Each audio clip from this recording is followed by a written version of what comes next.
কচ্ছপকে আজকে একটু এগিয়ে রাখলাম আর ওকে একটু পিছিয়ে রাখলাম।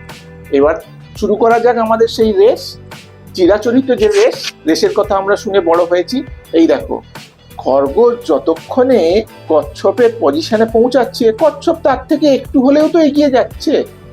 আবার খরগোশ ওর পজিশনে পৌঁছাচ্ছে, কচ্ছপ একটু হলেও এগিয়ে যাচ্ছে।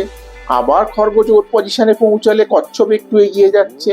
তাহলে আমাদের প্রশ্ন, খরগোশ না হলে আগের গল্পে ঘুমিয়ে গেছিল, কিন্তু আমার খরগোশ জাগা আছে, তাহলে সে কি কোনোদিন এই কচ্ছপকে হারাতে পারবে? লজিক তো বলছে পারবে না।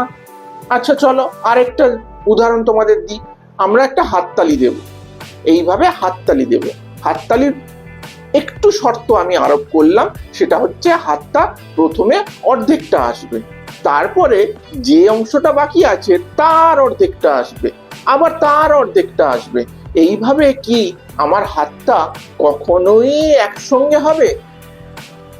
যদি আমরা লজিকটা ভাবি তাহলে এটা কিন্তু হওয়াটা অসম্ভব।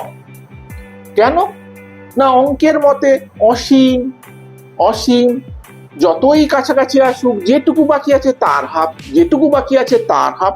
ঠিক একইভাবে এ যত জোরেই যাক না কেন, এ যখন ওর আগের পজিশনে পৌঁছাচ্ছে, ও সামান্য হলেও তো যেতে পারবে, তাহলে ও কোনোদিন একে ধরতে পারবে না। তাহলে এটা হচ্ছে লজিকের ভাষায়। তো এই জিনিসটা খ্রিস্টপূর্ব প্রথম শতকে জেনো বলে একজন গ্রিক বিজ্ঞানী, জেনোর প্যারাডক্স বলে এটা খুব বিখ্যাত হয়েছিল। কিন্তু আমাদের অঙ্কশাস্ত্র যখন উন্নত হলো, তখন অঙ্কশাস্ত্র কিন্তু এটার ব্যাখ্যা দিয়ে দিয়েছিল। অঙ্কশাস্ত্র বলেছিল যে যতই ইনফাইনাইট হোক না কেন, ইনফাইনাইট আসলে কিন্তু তার সমষ্টিটা ইনফাইনাইট হয় না, সেটা হয় একটা ফাইনাইট। সেইটা আজকে তোমাদের একটুখানি বলি। যেমন ধরো 1/2 প্লাস 1/3 প্লাস 1/3 আমরা নেব না, আমরা এক্ষেত্রে 1/4 নেব, একটা রেশিওতে যাচ্ছি।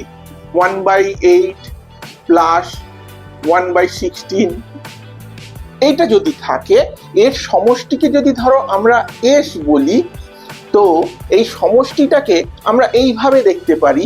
এখান থেকে ধরো আমরা কমন নিয়ে নিলাম হাফ, হাফ কমন নিলে এখানে কি থাকে, 1 প্লাস 1/2 প্লাস 1/4, এটা তো অসীম অবধি যাচ্ছে, প্লাস 1/8 প্লাস এইভাবে যাচ্ছে।